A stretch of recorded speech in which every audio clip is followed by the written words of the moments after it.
Oh, welcome back. So now we've got all those results. Of course, after running the code we wrote together in the previous video.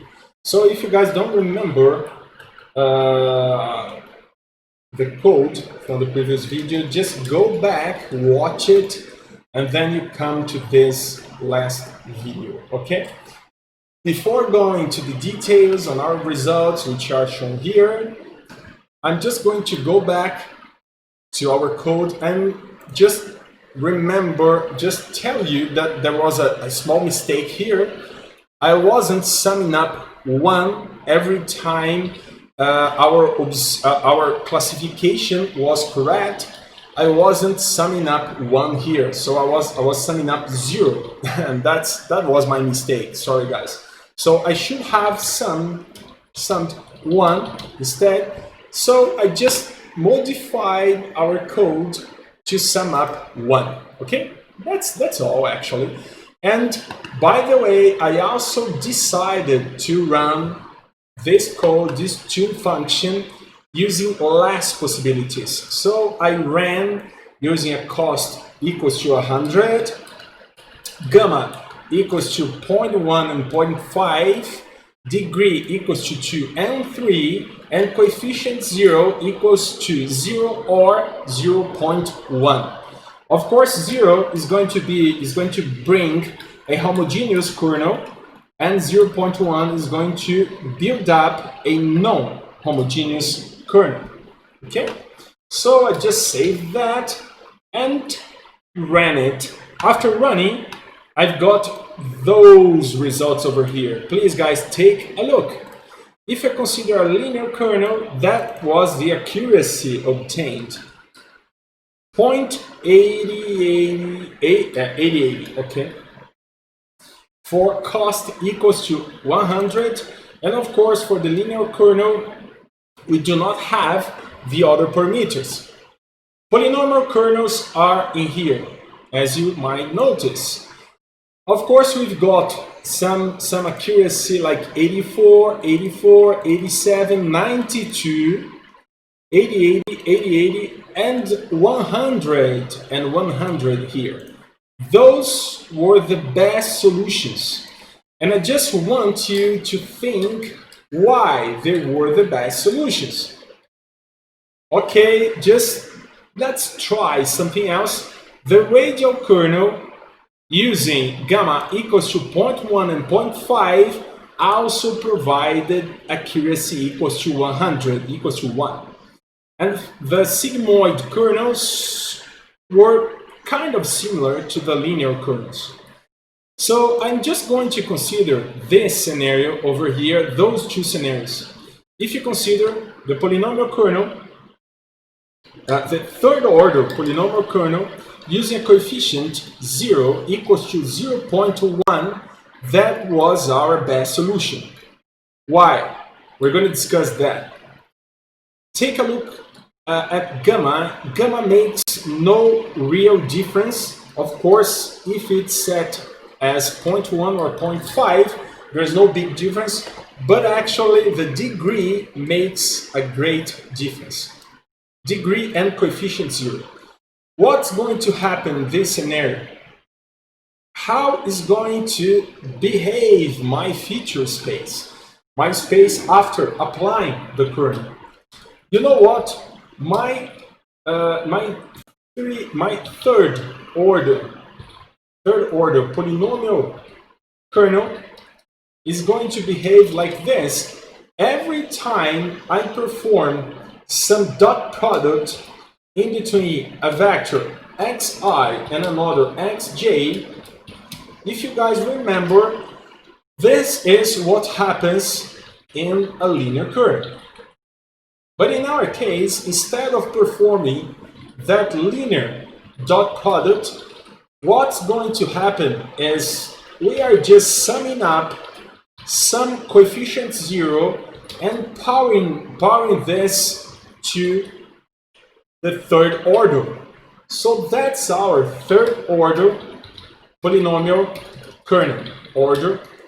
Polynomial kernel. What is the effect of that kernel?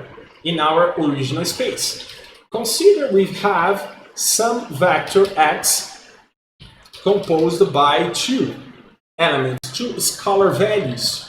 So we've got x1 and x2. So of course, if this is xi, this is going to be xi1 and this xi2. What this means is that xi belongs to R2, to a Cartesian plane, as it is in this situation. What I'm going to do now is this. Instead of performing the simple dot product of xi by xj, instead of that, using the third order polynomial kernel, we are in fact applying this product. Take a look, guys. We are applying this product. And this is xj, of course, and this is xj1. What is the result after this? The result is going to be xi1 times xj1 plus xi1 times xi2 xj2 plus 0.1, and that powered to the third degree. That's what means my third order polynomial kernel. Let's open it. From this, we know we are basically going to have something like this. Let me open for you. This to the third power is the same as this times itself times again itself. Like that, okay? Exactly that. I'm going to remove the spaces because I think we're gonna see that in a single line like this, it's just easier to understand what's happening. I'm going to solve the first two terms. So I'm going to make this product, this, by itself over here. Take a look. So this is the same as this term to the square and this term to the square. Okay. Second, now I'm going to distribute again this multiplied, of course, by this. Take a look, like that. And now I'm going to distribute once more the first term multiplied by 0.1. That's the first term. Now I've got the second term, which is in here. Take a look. This is going to be multiplied by the first. But actually, the first was already multiplied by the second. So we're going to have 2 times that. So twice this term. Now we're going to multiply this guy by itself. And of course, this is going to be the term itself powered to the second order. And of course, this second term times 0.1. So we're going to have this times 0.1. What I'm going to do now, again, is I will try to... No, I'm not going to remove those spaces. Next, I have to compute 0.1 times the first term. This is the first term. Okay. Sorry. 0.1 times the second term, which is in here. And of course, 0.1 to the square times itself, this times this. And I still need to multiply all that by this last term in between parentheses. What I'm going to have is, of course, all that multiplied by each of those terms inside. Okay? So, of course, I will have this. All those guys, I'm going to do like this because I think it's easier. I'm going to copy like this. I'm going to copy 3 times. Why? Because we can just see what's going to happen when we multiply this by itself again. Take a look. What's going to happen? This is going to go to the 3rd power. This 2 times this multiplied by, oh sorry, again, it's going to be the first, still the first. Okay, so the first being multiplied by this second term, which is xi2, xj2. Take a look. It happens in here. Let me see. Oh yeah, maybe I can just go like step by step. I think it's easier like this. Take this guy, multiply it by this xi2 xj2, but xi2 xj2, let me see, it doesn't happen here, so okay, just copy here. Now I'm going to multiply this first term by the last one, which is 0.1. So this is going to be this times 0.1. Summed up to the second term. This is the second multiplied by the first, and this is the first.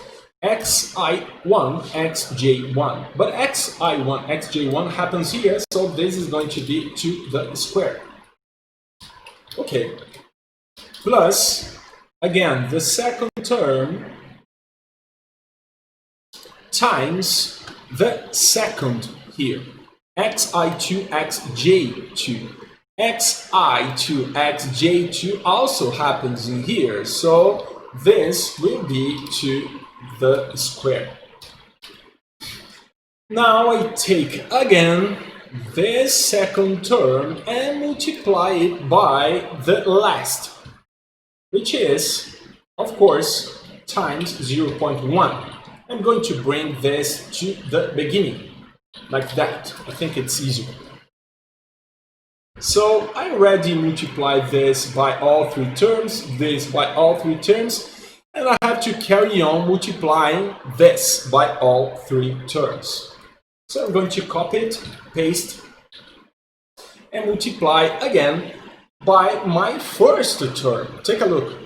My first is itself, basically. So it's going to be this guy to the square, and this guy to the square. Oh, that's great. Summed up, third term again, multiplied by the second, xi2, xj2. Oh, it doesn't happen. Okay, so copy and multiply. Oops, sorry, multiply. Yeah, that's right. Now we go for the next. So again, this guy over here being multiplied by 0.1. We have multiplied this guy, distributed this guy against all the others, this second against all the others, this third, and now we're going to go to the fourth term. This fourth term is going to be multiplied by the first, and the first is in here. Take a look, copy, paste it, because it is different. Again, we're going to take this fourth term again and multiply it by the second, xi2, xj2, xi2, xj2. Wow, it is the same. So actually, it is this to the third power. Wow, great.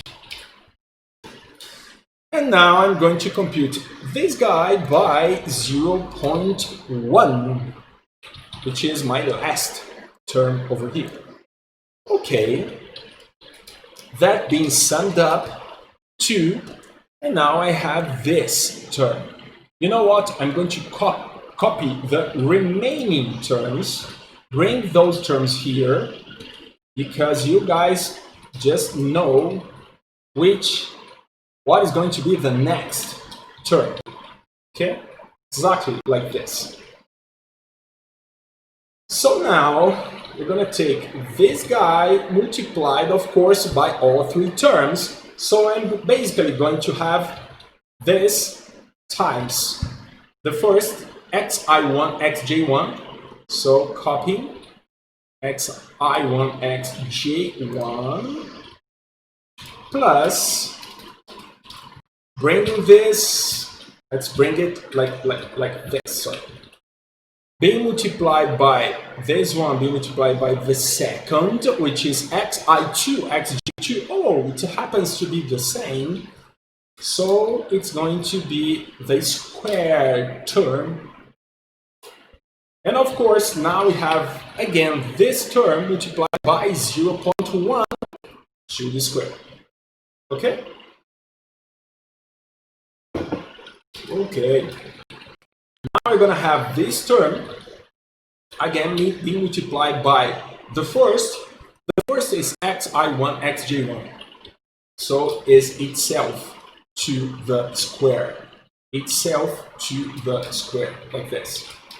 Okay? This term multiplied by the second. The second happens here. Okay? Plus this term multiplied by 0.1, and that is the same as 0.1 to the square. Now we have this term, which happens to be multiplied by all three. So being multiplied by the first, okay, by the second, by the second is itself to the square. Itself to the square. And by the third, which is 0.1 to the square, like this. And of course, this one is going to be multiplied again by all three terms. So it's going to be multiplied by the first, like this, summed up to this, multiplied by the second, here. And finally, it is going to be multiplied by itself, 0.1, and that is the same as 0.1 to the third power. So now I need to simplify all that. What's going to happen here? How many times I have this? I can look for it. xi1 to the third power times xj1 to the third power. Wow, just once. Okay, so if it happens just once, I'm going to have it as one of my terms. Okay, this second term, how many times does it happen?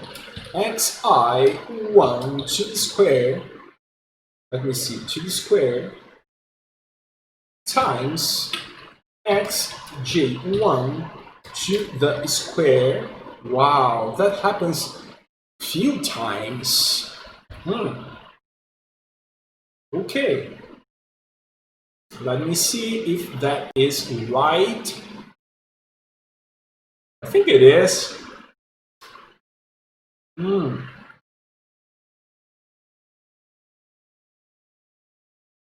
I don't know if I just opened in the correct way. I should have observed all stages to understand what is happening. You know what? I'm too lazy for that. You know what I'm going to do? I'm going to do something easier. I'm going to open Wolfram Alpha, and probably it will help us. Let's see. Alpha Wolfram. Because you guys got the idea about trying to see, about understanding what is happening behind a kernel. Let's try something like this. The dot product of a vector. xi1, xi2 by xj1, xj2. I think this is going to work. Let's see the result.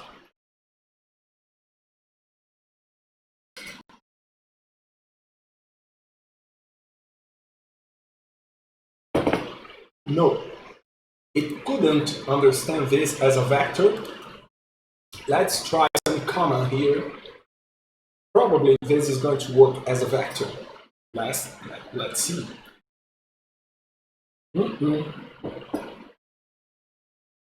It thinks this is a gene.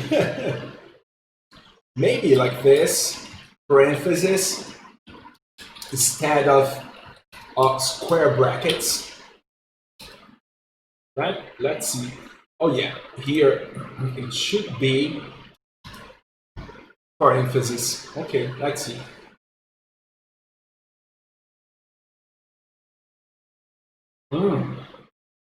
Yeah, I think there is something wrong. Let me try like this. In multiplication, that's going probably to multiply term by term. No, it isn't working. Let me see vector. How we can represent a vector here. Let's see. A two-dimensional vector x1, x2. Yeah, it should be like x1, x2. Yeah, I think so. Oh, dot product. Take a look here, guys. Dot product. That's what I want. I need to define like that. Okay. So xi1, xi2, and xj1, xj2. xj1, xj2. So there is a particular, oh, it's a point, just a point. Okay, so it's just a point. Oh, I see. So it's pretty much like this, guys. xi1, xi2, point, or dot product, xj1, xj2. Let's see the result. I think this is going to work. It should work. No, it's not working. Wow, I just wanted to see this result.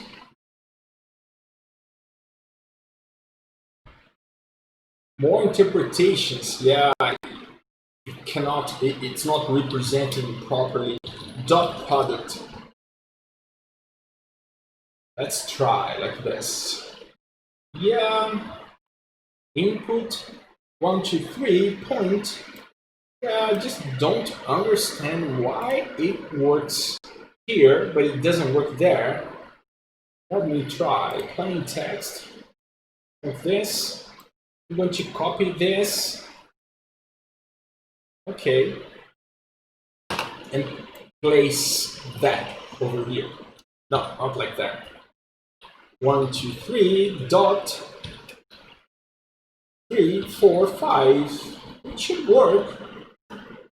Okay, so probably what is not working is this. It should be like X, Y, and here like Z, Z, W, something like that, probably. Yeah, it's working. So now I can sum up some coefficient like 0.1 and just power this to the third order. And we are going to see the effect. Oh, much better.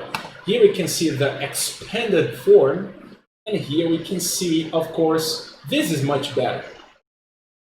This is an expanded form, but that looks easier to read. So I'm going to copy it like that. Copy like this. Just place it here. And of course, what is going to be x for me? X is going to be actually xi1. So that's nice. Now, what is going to be y? Is going to be xi2, my second element of the first vector. Wow. Okay. Yeah, that's pretty much okay. Now, what's going to be z? Z is going to be xj1 because it's the first term of the second vector j. Okay, and at last, w will be xj2. That's my result. Okay, now you guys, I'm just going to place all that like this.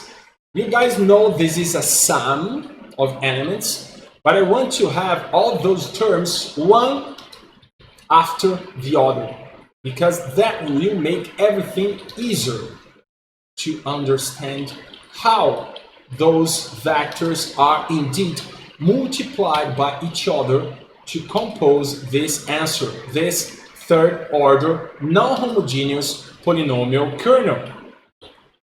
Okay, and at last we've got this dimension. How can I come up with a reconstruction, a kernelization phi of my first vector xi? And how can I come up with a transformation, a kernelization of my second vector xj, and after performing the dot product in between those two vectors, this is just a representation for the dot product, okay guys?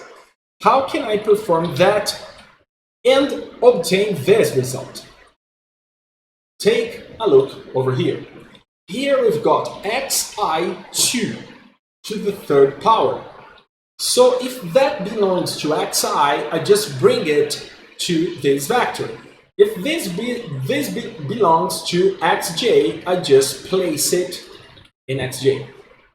And there is a multiplication here. And of course, when I perform this dot product, I will multiply those two values. So it's right.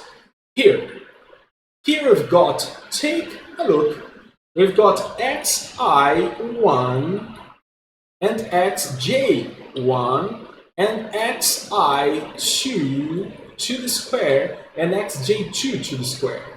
So if I place this guy here multiplied by xi1, and over here I multiply xj2 to the square xj1, you will observe that just this number 3 is not happening, but that's easy. I can just bring the square root of 3 here, and of course the square root of 3 over here. When I multiply this by this, all those two terms, I will indeed have this as a result. Third dimension, I will have xi2 to the square, and of course multiplied by the square root or 0.3. And here, the square root of 0.3 multiplied by xj2 to the square. Wow, that's so interesting. Yeah, we are building up those vectors. We're actually building up how this kernel works on xi and how it works on xj to provide different feature spaces. Here we are going to have xi1 to the square, xi2 all that being multiplied by the square root of 3, and here the same square root of 3, and of course xj 1 to the square multiplied by xj2. By multiplying this by this, we will have this as a result.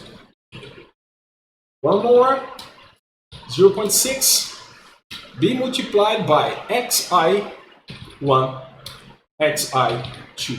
Wow, that's easy. Square root of 0.6 be multiplied by xj1, xj2. Oh, that's nice. Here, what's going to happen?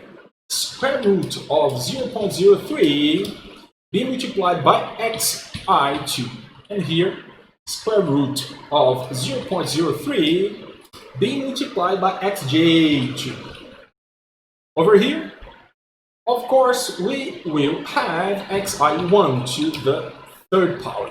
And here, xj1 to the third power. And here we will have the square root of 0.3 be multiplied by xi1 to the square, and square root of 0.3 be multiplied by xj1 to the square. Almost finishing. 0.03 xi1, and here 0.03 by xj1. At last, square root of 0.001 by 0.001. What I want you guys to see is this. How each of those dimensions behave. Take a look at this dimension. It is something to the third power. If you take a look, what is happening along each of those dimensions? Let me bring this like this. You probably will notice what is happening here. So this is our term, our dot product term, and this is the result we've got when applying a transformation phi on xi and transformation phi on xj. So the transformation phi on a vector x works as follows. First of all, I will bring this row here because I think it will become easier to see. If you see, what it does is basically it takes the first dimension of my vector xi. So it takes my first dimension, let's suppose this is xi. So my first dimension will be xi to the third power. What is the second dimension? xi2. So if this is the first element of my vector, this will be the second element to the third power. Oh, that's interesting. So this third order polynomial kernel is just computing some powers, the third power, in terms of my first scalar value contained inside this vector xi. Yes, that's what it is doing. So if this vector has two elements like this, this is the vector we will have. What is the third term? Is square root, take a look here, square root of 3 being multiplied by xi2 to the square and xi1. That's what we have here. Take a look here. If you consider this, you can see we are powering the second element of the second scalar value of my vector xi to the second power, and the first scalar carries on being the same. That's interesting. That's nice. You know what? We could consider this later. We could just bring some rows up here. I think that will become that will make everything easier. Take a look, I will copy this row up here. So I'll bring it here, like this. I think this is easy. Why? You're gonna see. I will also copy this row up here. Take a look. Yeah.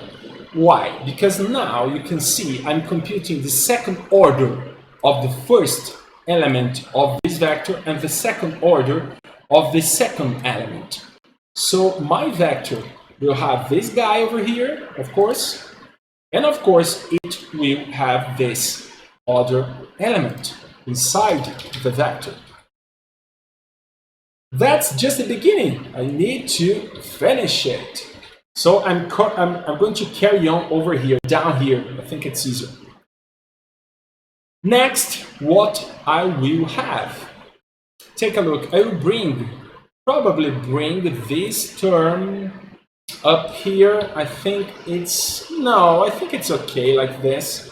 I'm probably going to invert this and bring up here. I think that's easier. So I'm going to copy this term. That's the first scalar value to the second power multiplied by the second scalar value, both belonging to vector xi. Copy and bring it.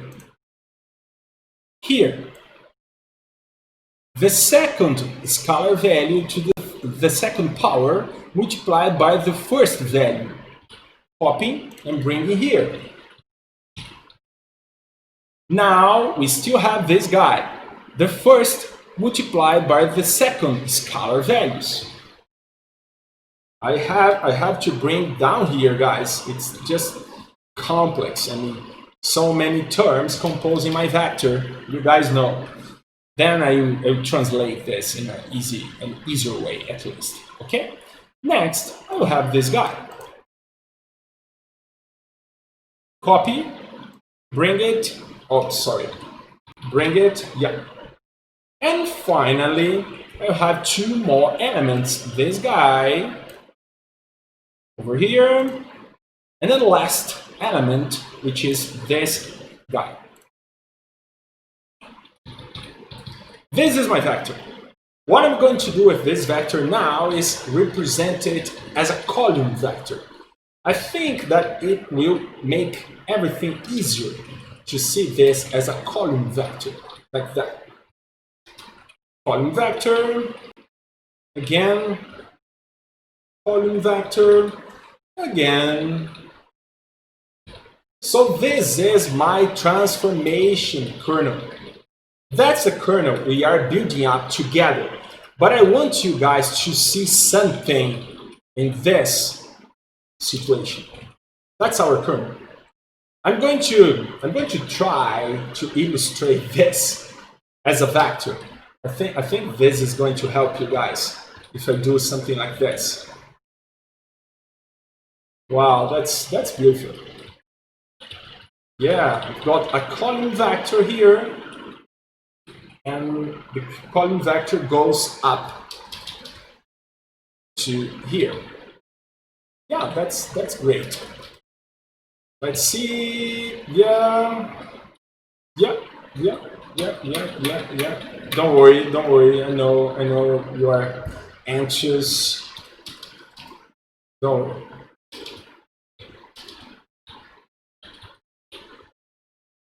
I don't get anxious anymore. You know, when I make mistakes, I just make mistakes and carry on working. It doesn't matter because all of us make mistakes. Yeah, that's all. That's my vector.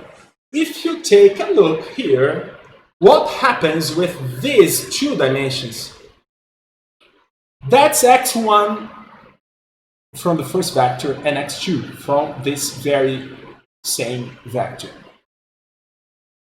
Those two dimensions together are related to the linear kernel.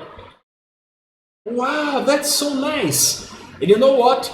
All those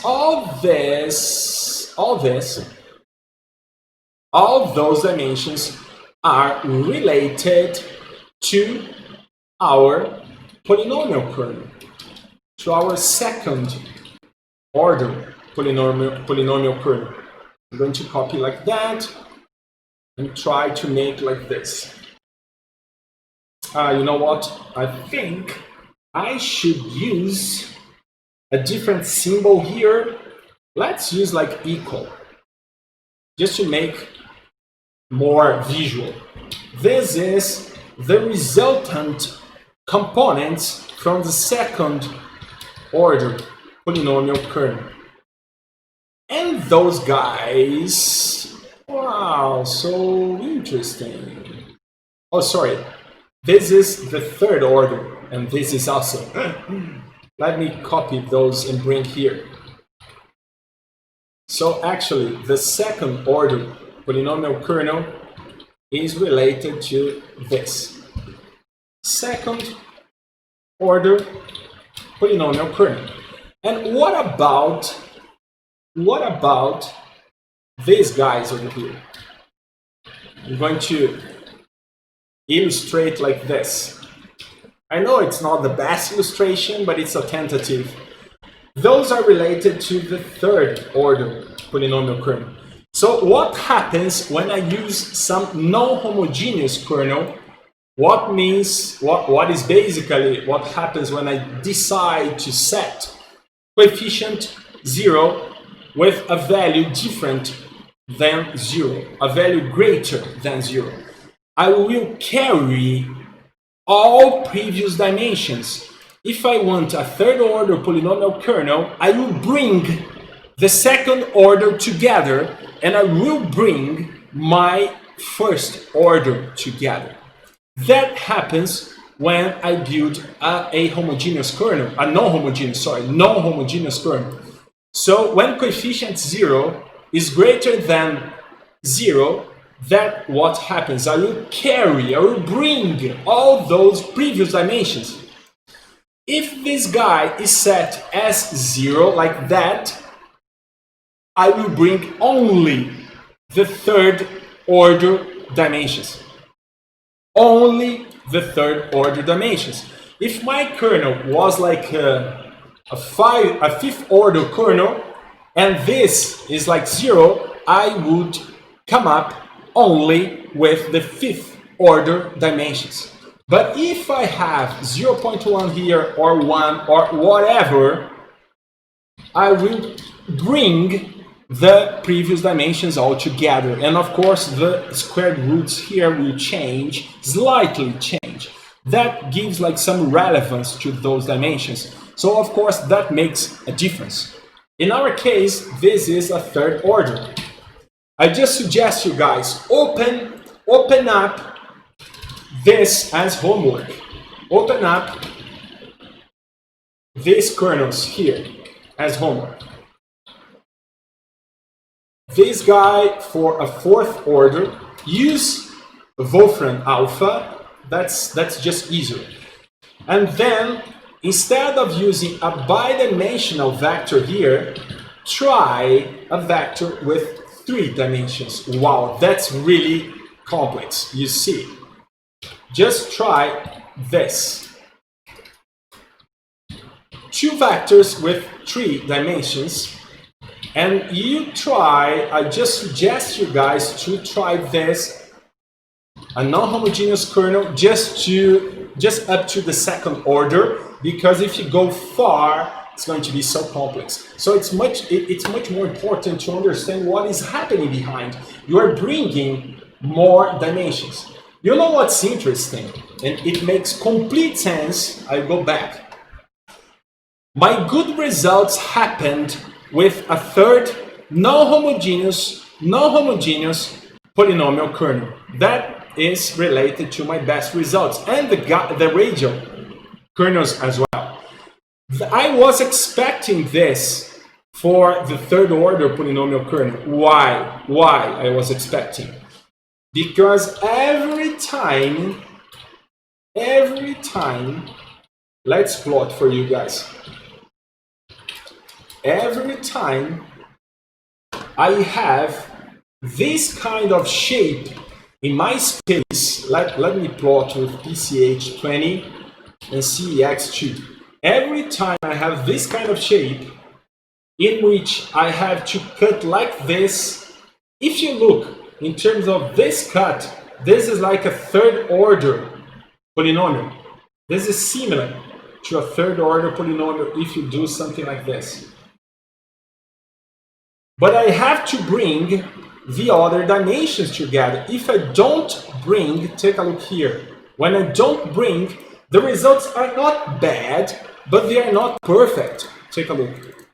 Here, they are indeed perfect. Of course, if I increase the class overlapping here, I can notice some additional details. Can I still improve my function tune? Yeah. What can I do? I can do something really interesting.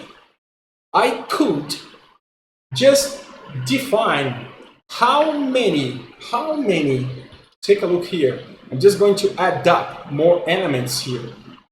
How many support vectors I found and what is the value, the sum of my C's. I think you guys remember that my model will bring some C's. You probably remember that when I run the low rank QP, if you don't go back, I will have as results a C, a vector with C's. Those are related, of course, to my slack variables. So if this is a very great value, that means basically that we are somehow making corrections in the classification process. That means there is some class overlapping. I'm going to do the same about the number of support vectors.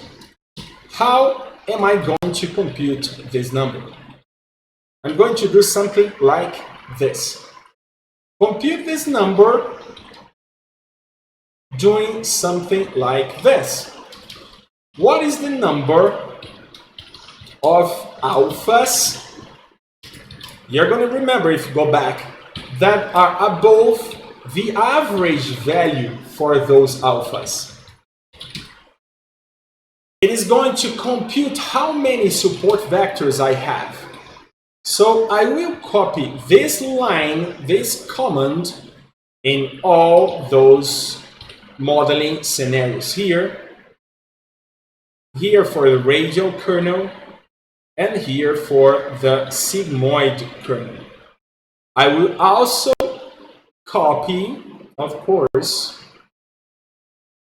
this, the number of support vectors and the sum of C's. And I will copy like this, and of course, using comma here. Yeah, that's indeed important.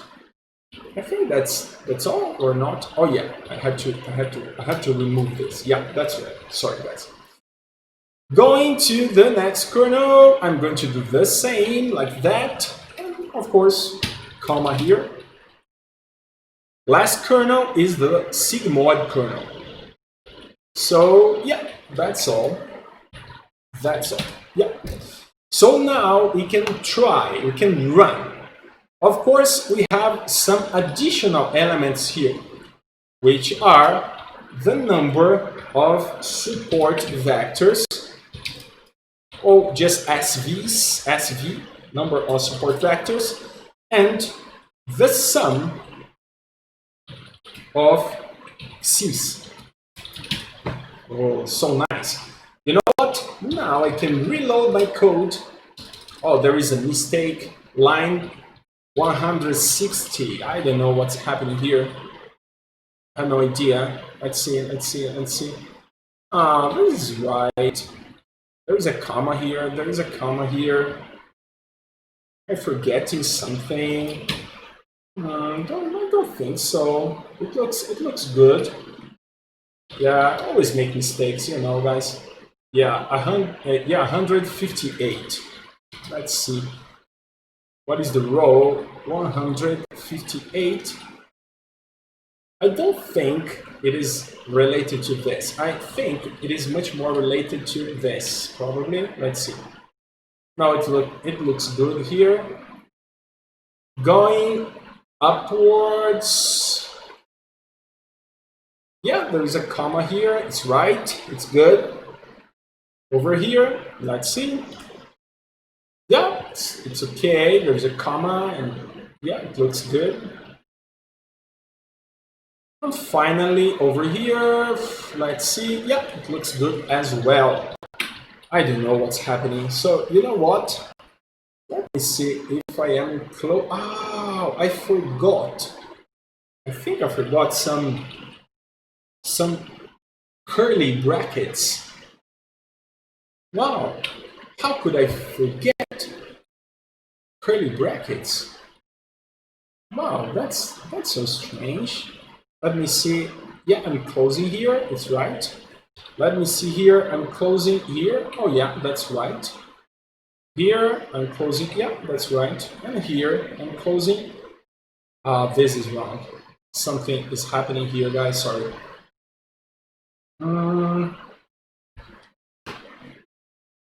This is closed here. Yeah, that's good. I think there is one more here. Here, okay. Here, okay. Here, okay. Yeah, that's all. I think that we had like one additional curly brackets. So now, guys, you can run at home and see the results of this tuning process. Of course, it's going to take less time now just because I decided to cut some of those assessments. Take a look. It's going to run the linear kernel just once. So it starts running polynomial kernels. It's not going to take too long, guys. We can wait, I think. It's going to run coefficient 0 times degrees times gamma times cost. Let's see. 2 times 2, 4. 4 times 2, 8 times 1, 8. Yeah, it's going to be 8 times. So 1, 2, 3, 4, 5. Well, it's going to be fast. 6. Yeah, radio. Whoa, already. So good, so good. Yeah, even faster than I expected. Yeah, radio kernels running. Second execution. Let's wait. Oh, sigmoid kernels, even faster. Of course, the sigmoid kernels, yeah, we're gonna run those for 2 times 2, 4 times, 4 times, guys. 4 times. Yeah, 4. Sometimes it doesn't converge, that happens sometimes. Then it's going to use, instead of Cholesky, it's going to use the LU decomposition, which is more stable, as I mentioned in previous videos, guys. So it's going to change my optimization to use LU decomposition instead of Cholesky decomposition. But that's okay, no problem. Let's wait. Okay. Let's wait. Yeah, finishing. We've got 1, 2, 3, just one more, I think. Just 4, right? Yeah. And here we've got the results. Take a look. What is happening with Xi? The greater Xi is, the more that particular space mixes classes, produces class overlappings. So there is a significant class overlapping if you consider this scenario, especially because it's using 336 support vectors out of 1,000 points. 1,000 points, I think we are using, let me confirm, 2,000. So actually we have 336 over that. So in percentage, we have 16% of support vectors, okay? And some not good accuracy and a very large value for those C's. And that's not good, that's not good. That's really, you know, that's not good enough. Take a look what happens with the third order polynomial kernels, non-homogeneous kernels. This one has a fair solution. It has reduced the number of support vectors drastically, actually. But this total sum of C's, of relaxation variables, of slack variables, is still too large, in my opinion. This is better. Less support vectors for this configuration with gamma equals to 0.5, an amazing accuracy of 100%, and a very small value for our C. But you guys will notice that the radial kernel was still better. Using gamma 0.5, it found just 8 support vectors. So it requires less points in my space to define this classification process, less than 1%. And this was the slackness found. Just 0. There's no slack variable. So guys, use this code to test some other data sets and find what is the best space for your problem. What is the best kernel for your classification problem. Guys, see you in the next video. Thank you very much.